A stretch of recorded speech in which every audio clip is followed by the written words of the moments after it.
ስንት ባል አገባሽ? ቁጠሪልኝ። ብዙ ናቸው። ሪል የምታውቂያቸውን ባሎች ቁጠሪልኝ እስቲ። አንድ ባለምያ መንፈሳዊ አባቴ ወይም መንፈሳዊ መሪ የኔን ዴስቲኒ አሎክ የሚያደርገውን ሰው እንዴት ነው ማቀው? መሳቅ ብሌሲንግ ነው በዚህ ዘመን። አንተ አፍሪካ ቀንድ ላይ ሆነ ሳቅ ከተወሰደብህ አበቃለህ እኮ አበቃለህ። ገብቶ አበቃለህ። እናንተ መኪና ነርታችሁ የመጣችሁ ሁሉንም አረንጓዴ አድርጋችሁ አንዱን ብትጥሱ እስካሁን አረንጓዴ አድርገዋል ግድ የለም ይባላል። ይሰጣል ካርድ። ስንቱን በትክክል መጥቷል ብሎ የለም። አንዱን ካልክ ሁሉም ምን ሆኗል? ወንጀለኛ ነው የምትሆነው። ሰላም የሕያው ቃል ሚዲያ ተከታታዮች እንደምን አላችሁ? በያላችሁበት የጌታ ጸጋ ከሁላችሁ ጋር ይሁን። ወንድማችሁ ዮናስ በድሉ ነኝ። እንደተለመደው በአዳዲስና በአጫጭር ቪዲዮዎች መጥቻለሁ። ለዚህ ቻናል አዲስ የሆናችሁ ሰብስክራይብ፣ ሼር በማድረግ እንዲሁም ደግሞ ይህንን ቪዲዮ ላይክ በማድረግ እንድትመለከቱት በጌታ ፍቅር ጠይቃለሁ። እስከ ፕሮግራሜ ፍጻሜ ድረስ አብራችሁን ቆዩ። መልካም ቆይታ። ስንት ባል አገባሽ? ቁጠሪልኝ። ብዙ ናቸው። ሪል የምታውቂያቸውን ባሎች ቁጠሪልኝ እስቲ። አንድ ባለምያ ብዙ ይዝና ተዋለው አከሽፋለሁ ግን ሌላ ባል ይያል የብዙ ባሎች እንደሆንሽ ነው መንፈስ ቅዱስ እያወራኛለሁ። በፊት ነበር፣ አሁን ግን እንትን ብያለሁ። ይሄኛው በስንት መከራ ነው እንደው ትንሽ እድሜው ረዘም ያለው። የነካሽውን ሁሉ የበታተነብሽ የሚቆጠሩ ባሎች ነበሩሽ። ልክ ነው። ትንሽ በደንብ ንገሪኝ። እውነት ነው ነበሩ። ይዙና ይሄዳሉ፣ ይመጡና ይሄዳሉ። ይመጣሉ ወይ አንድ ሁለት ወር ይኖራሉ። ከዛ እውነት ነው። ከዛ እንደው በርከት ካለ 3 ወር። ከዛ አንተ ይሄም ሌባ ዛሬ ይገደላል። አሜን። ምን ነው አሜን በትሉ። አንተ ገንዘብ ብቻ የሚሰረቅ እንዳይመስል። ባል ይሰረቃል፣ ሚስት ይሰረቃል፣ የማይሰረቅ ጉድ የለም። ዘንድሮ ግን እንዘጋበታለን አለ ኢየሱስ የሚባል ጀግና። አለመሞትሽ እውነት ነው። አለመሞትሽ ዛሬ ላይ በህይወት መኖርሽን ሰዎች ሲያዩ አለች እንደ ዛሬ የሚለውሻል። እውነት ነው። ከብዙ ጉድ ስለወጣሽ እውነት ነው። እግዚአብሔር ሴት ሚከርም ነው። አልሞተች ይላሉ። እሺ እንግዲህ ይህን ቪዲዮ እንደሰማችሁት ነው። አሁን ይሄም አገልግሎት ነው ማለት ነው። እንዲያው የአባቴ አምላክ በእውነት እንደዚህ ስቅቅ ያደርግሽ። በሰላም የተቀመጠች አሮጊትን አስነስቶ ማዋረድ፣ ማሸማቀቅ ምን የሚሉት አገልግሎት ነው? እግዚአብሔር እንደዚህ አይነት አገልግሎት አለው እንዴ? በመሰረቱ እግዚአብሔር በትዳር ጉዳይ ቀብቶኛል ብለሽ የምታስቢ ከሆነ የለም። እንደዛ እግዚአብሔር በትዳር ጉዳይ መቀባት አሁን የመጣ ፋሽን አለ። አሁን እኔ የተቀባሁት በመንፈስ ቅዱስ ዙሪያ ነው ይላል። እኔ የተቀባሁት በእግዚአብሔር ቃል ዙሪያ ነው። እኔ የተቀባሁት ሰዎችን በማስነሳት ነው። እኔ የተቀባሁት በትዳር ዙሪያ ነው እያሉ ራሳቸውን የሆነ የሚመቻቸውን አይነት አገልግሎት ለማገልገል እዚህ ዘመን የመጣ ፋሽን አለና እግዚአብሔር አምላክ እንዲያው በትዳር ብቻ ቀብቶኛል ካልሽ እንኳን የትዳር ትምህርት ማስተማር ነው። እኔ አንድም ቀን ስለ ትዳር ስታስተምር ያላየውም፣ ችግሩን ከስሩ ለመቅረፍ ስትሞክር ያላየውም። ግን ሰው በተለያየ ችግር ውስጥ ያልፈዋል። በህይወት ዘመኑ እኮ ማለት ይሆነኛል፣ ያዋጣኛል፣ ያዛልቀኛል ብለው ከተለያዩ ሰዎች ጋር ሰዎች ጥምረት ይፈጽማሉ። በእጮኝነት በጓደኝነት ይኖራሉ እና ወደ ህይወታችን እየገቡ እኮ የሚወጡት ሰዎች ቁጥር ብዙ ናቸው። በእያንዳንዱ ሰው ህይወት ውስጥ እንደዚህ አይነት ነገር ይኖራል እና በግምት በቃ አንዱን ሰው አስነስተን እኮ በትዳር ጉዳይ፣ በእጮኝነት ጉዳይ፣ በጓደኝነት ጉዳይ እንደዚህ ከአንድም 3-4 ሰዎች ወደ አንተ ህይወት መጥተው ሄደዋል ምናምን ብንል እኮ እያንዳንዱ ሰው ህይወት ውስጥ እኮ ያለ ነገር ነው አይደል? ይሄ ነገር እና በዚህ በትዳር ጉዳይ ቀብቶኛል ካልሽ ነገሩን ከስሩ ለመቅረፍ፣ ችግሩን ከስሩ ለመቅረፍ የትዳር ትምህርት ማስተማር፣ ሰዎች በዚህ ጉዳይ ችግር እንዳይገጥማቸው፣ የተለያየ መሰናክል እንዳይገጥማቸው በእግዚአብሔር ቃል መሰረት ምን አይነት ጥንቃቄ ማድረግ እንዳለባቸው ማስተማር ነው። እንግዲህ ፓስተር ቸሪ በዚህ እግዚአብሔር ይባርከው እውነት ለመናገር ማለት ነውና በትዳር ውስጥ የሚፈጠሩ ለፍቺ የሚያደርሱ ችግሮችን ለመቅረፍ በትምህርት ነገሮችን ለማስተካከል ይሞክራል። እቺ ሴት ግን ምንም ነገር ስታስተካክል አናይም። በቃ አንዱን ታስነሳና አሁን እቺን አሮጊት እድሜዋ በጣም ሄዷል፣ እጇ ላይ ቀለበት አለ። እንግዲህ ያለፈ ታሪኩ አልፏል እኮ አይደል? እንደ አሁን በሰላም እየኖረች ነው በትዳር ውስጥ ማለት ነው። እና አስነስቶ የብዙ ባሎች ሚስት እንደሆንሽ ነው ማየው ብሎ ማሳቀቅ ምን የሚሉት አገልግሎት ነው? ትልቅ ሰው እኮ ነች አይደል እንዴ? ልትከበር አይገባት? መናገር ካስፈለገ እንኳን ወደ ጓዳ ወስዶ ማናገር አይቻልም እንዴ? ማለት በቃ አሁን እቺ ሴት ምንድነው እያደረገች ያለችው? ለሰዎቹ እየተጨነቀች አይደለችም፣ ግን እግዚአብሔር እየተናገራት እንደሆነ ሰዎች እንዲያውቁ፣ ከመንፈስ ቅዱስ እየሰማች እንደሆነ ሰዎች እንዲያውቁ ራሷን በሰዎች ፊት ለማግነን ነው። በቃ ነብይነቷ እንዲረጋገጥላት ነው እያደረገች ያለችው እንጂ ይሄ መጽሐፍ ቅዱሳዊ ስርዓት ያለው አገልግሎት አይደለም። እንዲህ አይነት አገልግሎትን በመጽሐፍ ቅዱሳችን የለም፣ በጭራሽ የለም። ቁጭ አድርጎ መጽሐፍ ቅዱስን በማስተማር ያለፉ ነገሮችን ሳይሆን ከዚህ በኋላ እንደዚህ አይነት ችግሮች እንዳይፈጠሩ፣ በትዳር ውስጥ ፍቾች እንዳይኖሩ፣ አለመግባባት እንዳይፈጠር በመጽሐፍ ቅዱስ መሰረት ማስተማር ነው። ወይም ደግሞ የማማከር አገልግሎትም የምትሰጭ ከሆነ እኮ አማካሪ እንደሆንሽ ራስሽን ገልጠሽ በትዳር ዙሪያ ምክር መስጠት ነው፣ እንደኔ ማለት ነው። እና እንደዚህ አይነት አገልግሎት በጭራሽ የለም ወንድምና እህቶቼ። መንፈሳዊ አባቴን ወይም መንፈሳዊ መሪን የኔን ዴስቲኒ አንሎክ የሚያደርገውን ሰው እንዴት ነው ማቀው? ይህንን ፐርሰን እንዴት ነው ማቀው? ምልክት ፈልጋለሁ የምትሉ ሰዎች ማለት ነው። የመጀመሪያው ምልክት ያንን ሰው ጌታ በተደጋጋሚ በተለያየ አይነት ህልም ድሪም ያሳያችኋል። ያ ሰው በእናንተ ህልም ላይ አፒር ያደርጋል።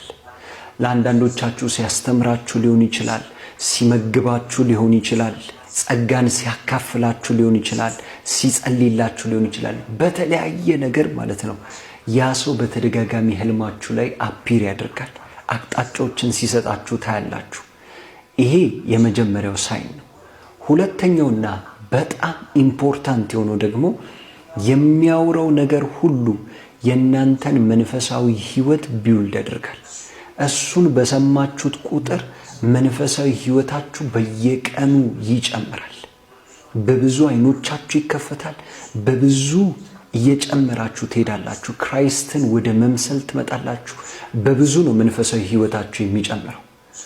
ሶስተኛው ነገር ደግሞ እናንተ ውስጥ ያለው ነገር ጊፍት እንዳለ፣ እናንተ ውስጥ የተቀመጠው ጥሪ እንዳለ አክቲቬትድ ይሆናል፣ በኃይል ይነሳሳል። ጳውሎስ ለጢሞቴዎስ እጆችን በመጫን አንተ ውስጥ ያለውን አነሳሳለሁ እንዳለ ማለት ነው። ይሄ ፐርሰን ወደ እናንተ ህይወት እንዲመጣ በጌታ በኢየሱስ ስም እኔ ጸልያለሁ። አይኖቻችሁ እንዲከፈቱ ይህንን ፐርሰን እንድታቁት ጌታ ሊድ እንዲያረጋችሁ በጌታ በኢየሱስ ስም ጸልይላችኋል። በእምነት አሜን ብላችሁ ተቀበሉ። ታምራት ሆኖላችኋል። ተባረኩ። እሺ፣ ይሄ ደግሞ ከየት የመጣ መመሪያ ነው? አሁን ደግሞ መንፈሳዊ አባት ፍለጋ እንንከራተት? ኧረ ወንድምና እህቶች፣ ምንድነው ሰው የሚያስተምረው አጥቷል ማለት ነው። መጽሐፍ ቅዱስ አልቆበታል። መንፈሳዊ አባታችሁን የምታውቁበት 3 መንገዶች ብሎ አንድ በራእይ ታዩታላችሁ አለ። እኔ በራእይ ያየሁት ምንም አባት የለም። እኔ ሊድ የሚያደርገኝ የሚመራኝ፣ የሚያስተምረኝ፣ የሚገስጸኝ ሕያው የሆነው የእግዚአብሔር ቃል ነው። በቃ በእግዚአብሔር ቃል ነው የምመራው እና የእግዚአብሔርን ቃል ከሚማሩና ከሚያስተምሩ ወንድሞች ጋር ህብረት አደርጋለሁ። ደግሞ መንፈሳዊ አባቴ ይሄ ነው፣ መንፈሳዊ አባቴ ይሄ አይደለም እያልኩኝ ደግሞ መንፈሳዊ አባት ፍለጋ ልንከራተት እንዴ? እና እንደዚህ አይነት ምሪት አለ በመጽሐፍ ቅዱሳችን ውስጥ የለም። እኛ መንፈሳዊ አባት የሚባል ነገር እንግዲህ የምታውቁ ልትኖሩ ትችላላችሁ። እኔ አላውቅም። መንፈሳዊ አባታችን ኢየሱስ ክርስቶስ ነው። ከዛ ውጪ መጽሐፍ ቅዱስ የሚያስተምረኝን መጽሐፍ ቅዱስ እንዳውቅ እንድረዳ የሚያግዘኝን የሚያስተምረኝን እኔ ህብረት በማድረግበት በቸርች ውስጥ የሚመራውን መሪ እንደ መሪ ይቀበለዋል።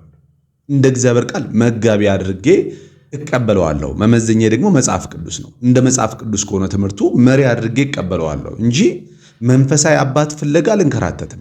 እግዚአብሔር ለኔ መንፈሳዊ አባት ለብቻ አይሰጠኝም። በቃ የቸርቿ መሪ ነው የኔ መሪ የሚሆነው። የቸርቿ የእግዚአብሔርን ቃል የሚመግበው መጋቢ ነው ለኔ መጋቢ የሚሆነው።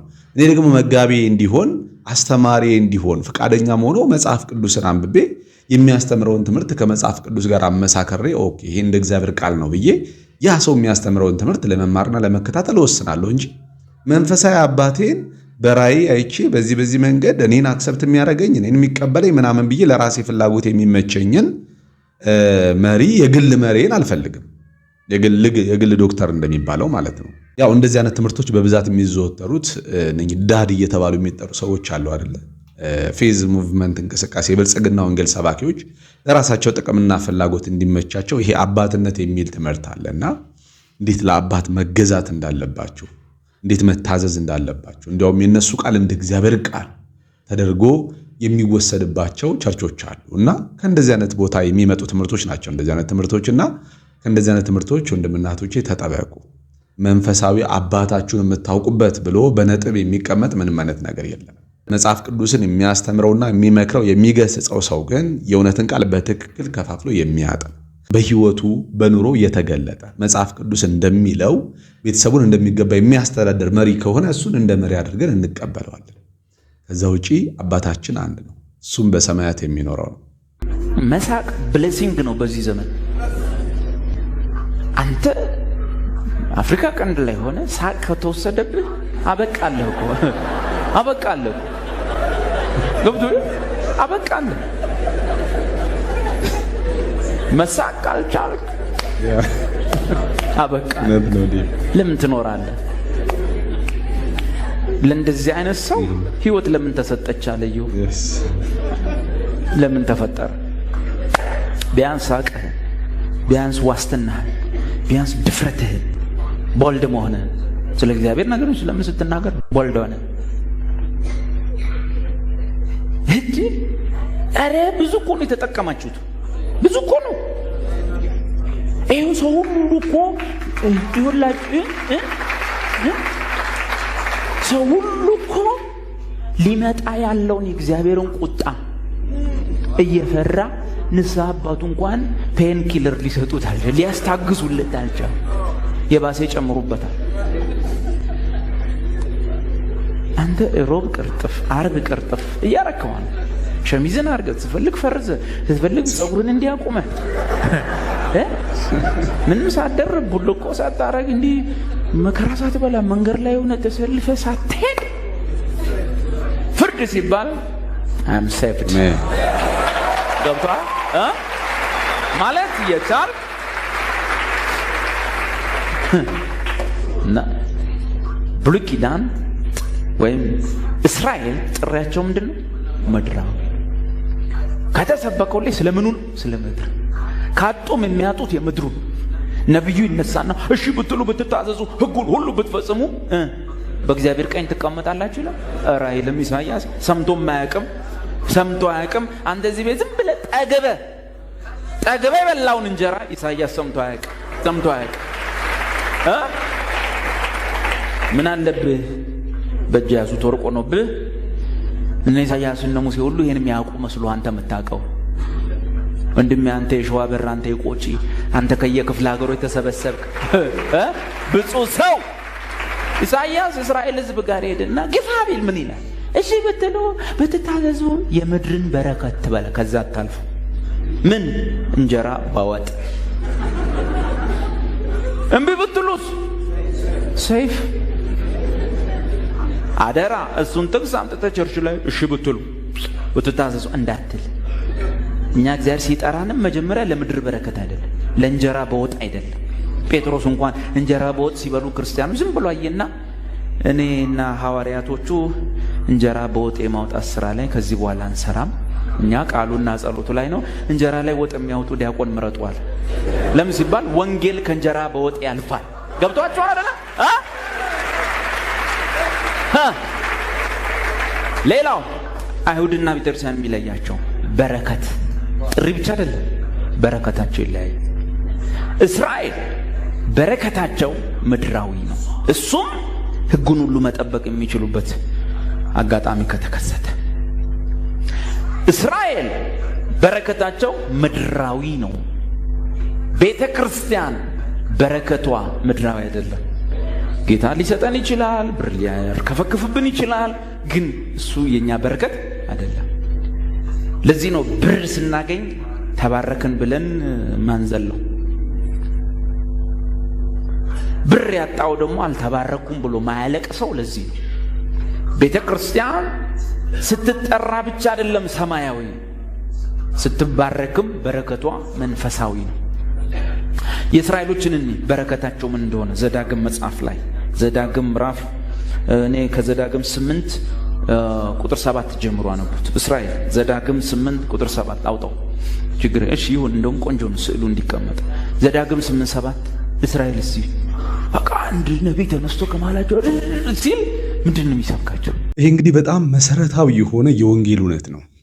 ጥሪን ማወቅ፣ ተስፋን ማወቅ በጣም ወሳኝ ነው። እስራኤልንና የክርስቶስን አካል ቤተክርስቲያንን ለያይቶ መረዳት የወንጌል የመጀመሪያው ክፍል ነው። በቃ ሰዎች በደንብ ሊረዱት የሚገባው ነገር በዘመናችን የተቸገርነው በተለይ ደግሞ የነቢያቶች ቸርች ይሄ ሰዎችን ለመባረክ ሰዎች ላይ ቃል ለማውጣት የሚጠቀሙት ሲስተም ለነብይነታቸው ማረጋገጫነት የብሉይ ኪዳንን ስርዓትና የብሉይ ኪዳን የነብይነት አገልግሎትን ነው በብዛት አይደለም የሚያገለግሉት። ስለዚህ ጥቅስም ከየት ነው የሚያመጡት? ከብሉይ ኪዳን ነው ማለት ነው በብዛት እና ይህንን የክርስቶስን አካል ያልተሰጠውን ተስፋ ያልተሰበከለትን ወንጌል እየሰበኩ ያልተሰጠውንም ተስፋ እየሰጡ ይሄ የማይፈጸም ተስፋን እንዲጠብቅ ያደርጉታልና የሚዘገይ ተስፋ ደግሞ ልብን ያደክማል፣ አማኙን እያደከሙት ይመጣል።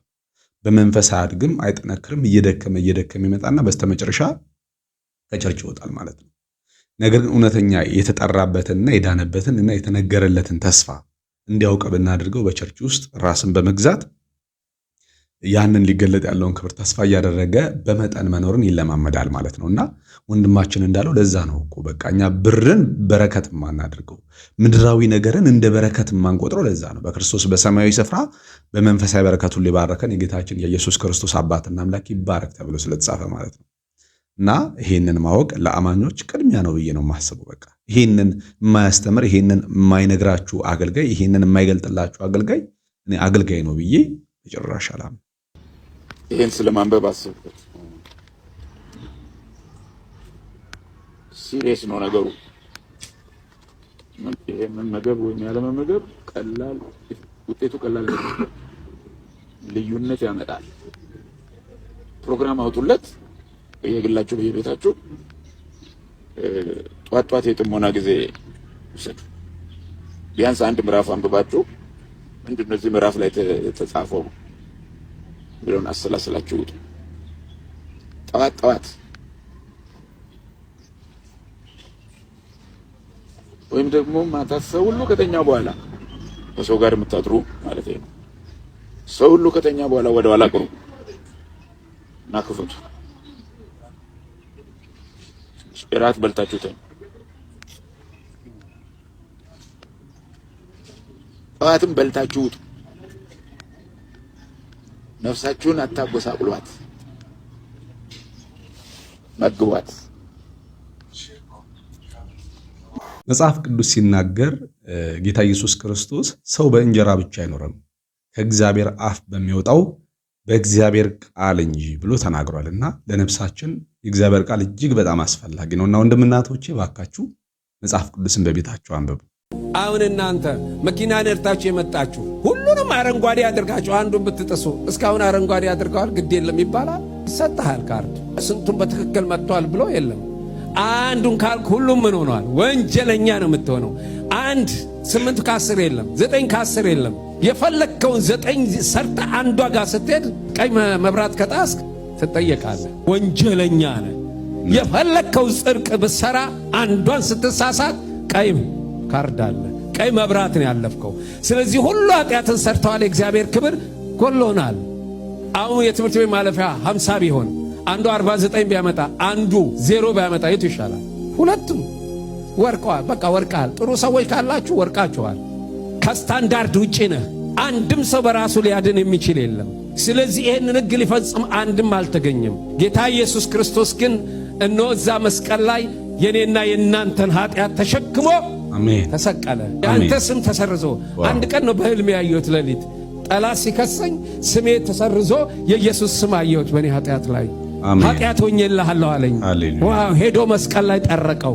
ሰይጣንም ደግሞ እስከ ዛሬ ድረስ ገደለና አሁን ዋናው ሰው ተገኝቷል። ከዚህ በኋላ ዓለምን አሸነፍኩ ብሎ ጦሩን ወጋው። ማንን? ኢየሱስን። ደምና ውሃ ተቀላቀለ። ሲነቅል ሞት ብቻውን ቀረ፣ ኃይሉ ቀረበት። ማን ነው ኃይሉ? ኃጢአት በመስቀል ላይ ተደመሰሰ። ዕዳችን ምን ሆነ? ተደመሰሰ። ክርስትና ደጋግሜ ልንገራችሁ፣ አንድ ነገር ማግኛ ሳይሆን አንድ ነገር መሆኛ ነው። የእግዚአብሔር ልጅ እች ግም የሆነች ክርፋቷ ዓለም ከዚህ ገላግሎ ነው እኮ የደስታ የሰላም በዚህ ምድር ላይ ያለን ብቻ በሰማይም ቢሆን በዚህ ምድርም በዛ መንፈስ ውስጥ ሊከት ሽታው ጠረኑ ሊመጣ ሃሌሉያ። ባለፈው እንዳልኳችሁ ንብ እኛ ቤት ነበረና ንብ ከነደፋችሁ በኋላ ምንድን ነው የሚሆነው? ንብ መሆኑ ይቀርና ዝንብ ነው የሚሆነው። ማር መስራት አይችልም። ከንቦች ጋር መቀላቀል አይፈቀድለትም፣ ይበሉታል። በቃ እየዞረ ይላል። ሰይጣን ይላል እንጂ ኃይሉ ተወስዷል። ሞት እኮ በባህሪያ መቃብር እኮ ተለወጠ፣ የቅዱሳን ማረፊያ ሆነ፣ አልጋ ሆነ። ሞት እኮ አያስጨንቀንም። ሌላውን ያንቀጠቀጠ ለአንተ እኮ አልጋ ነው፣ ማረፊያ ነው። እሺ ሲል ትፈራለህ እንዴ? አትፍሪ ግድ የለሽ ምንም ኃይል ያለውን ባንቺ ላይ ደሙ አለ። በነገራችን ላይ ሰይጣን አዋቂ አይደለም እወቁ። ኢዮብን እንዲህ ያለው ከመጣ መጣ ሲል ዓለም ዞር የመጣው ዘዋሪ ስለሆነ ነው ሪፖርት ያለው። ስለዚህ ዘዋሪን ሪፖርት አትስሙ። ማንን ነው የምትሰሙት? ጌታን ነው እሱን ነው። እሺ በል እንጂ አንቺ ላይ ስልጣን፣ ልጆችሽ ላይ ስልጣን፣ ህይወት ላይ ስልጣን ዛሬ እስከ ዛሬ ያዘውን ይለቃል። በኢየሱስ ምን አይነት አገላለጽ ነው! እንዴት ነው መስቀሉን የሚያስረዱት? በኢየሱስ ክርስቶስ ሃሌሉያ! በእውነት የሚገርም የሆነ አገላለጽ። በትክክል ነው የክርስቶስ የመስቀሉን ስራ እያስረዱት ያሉት እና በቃ እንዲህ ነው ክርስቶስን በልባችን እንዲስሉብን የምንፈልገው እኛ መሪዎቻችን፣ አባቶቻችን እንዲህ ነው ክርስቶስን እንዲገልጡልን የምንፈልገው። የኛ ነገር ይሄ ወንጌል ይሰበክ ነው። ይሄ ወንጌል ይነገር ነው። በአደባባዩ ላይ በየመድረኩ ላይ በየአውደ ምሕረቱ ላይ ኢየሱስ ይሰበክ፣ በዚህ ልክ ይገለጥ። በቃ በጣም የሚገርም በጣም ውስጥን መንፈስን የሚቀሰቅስ የሆነ መገለጥ ነው እያወራ ያለው ይህ ሰውና እግዚአብሔር ዘመንን ይባርክ በእውነት በኢየሱስ ስም። በቃ አያችሁ እንዴት ደስ እንደሚል ወንጌል። ክርስትና አንድ ነገር ማግኛ ሳይሆን አንድ ነገር መሆኛ ነው። ምክንያቱም በክርስቶስ ኢየሱስ ነው በእርሱ ባለጠጎች ተደርጋችኋል የሚለን። አዲስ ፍጥረት ተደርጋችኋል፣ ሆነናል። በክርስቶስ ኢየሱስ በአብ ቀኝ ተቀምጣችኋል፣ ተደረግን። በቃ እኛ ይሄ ነው ወንጌል። በቃ ጌታን